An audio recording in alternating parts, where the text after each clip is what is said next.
प्यारे बच्चों, कैसे हैं आप सब। मुझे उम्मीद है कि आप सब खैरियत से होंगे और खूब मज़े से अपनी ज़िंदगी गुजार रहे होंगे। बच्चों, आज जो मैं आपको कहानी सुनाने जा रही हूँ इसका नाम है सबसे छोटी एक्सप्लोरर।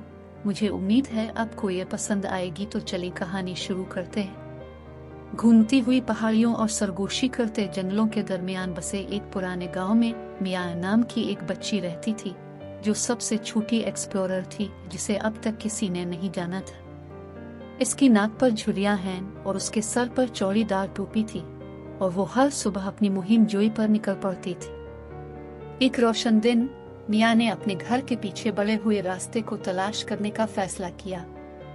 एक छोटे से बैग और तजस्सुस से भरे दिल से लैस वो जंगल की गहराई में घूमती हुई पगडंडी का पीछा करती चली गई।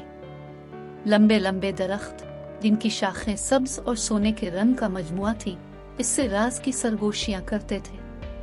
मिया ने अजायबात की एक ऐसी दुनिया दरियाफ्त की जहां तितलियां हुआ को हर तरह के तसव्वुराती रंगों से रंगती हैं, गिलहरियां जो खिलखिलाकर चलती हैं, और एक शोर मचाता हुआ नाला जो हीरों के हार की तरह चमकता है। जैसे ही वो आगे बढ़ी, मिया एक आरामदेह मैदान में उतरी जो सूरज की रोशनी में नहा रहा था। मैदान के बीच में खुम्बियों का एक हलका था। हर एक खुम्बी मिया से ऊंची थी। खुश होकर वो खुम्बी की चोटी पर चढ़ गई और करीब ही की शाख पर बैठे हुए एक अक्लमंद बूढ़े अलूफ के साथ आंखों में आंखें डाले बातें करने लगी। वो जंगल के राजों के बारे में बात करते रहे, यहाँ तक कि सूरज उफुक के नीचे डूब गया। मिया घर वापस आई। इसका दिल कहानियों से भरा हुआ था। देहाती इस सबसे छोटी एक्सप्लोरर की कहानियों और उसके जादुई कामों पर हैरान रह गए।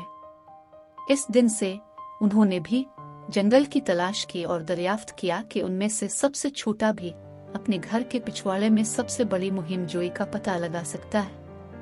तो यहाँ पर कहानी खत्म हुई। आपको कहानी कैसी लगी? मजीद अच्छी कहानियाँ सुनने और देखने के लिए मेरे चैनल को सब्सक्राइब करें और मेरी वीडियोस को लाइक और दूसरों तक शेयर भी कर दें।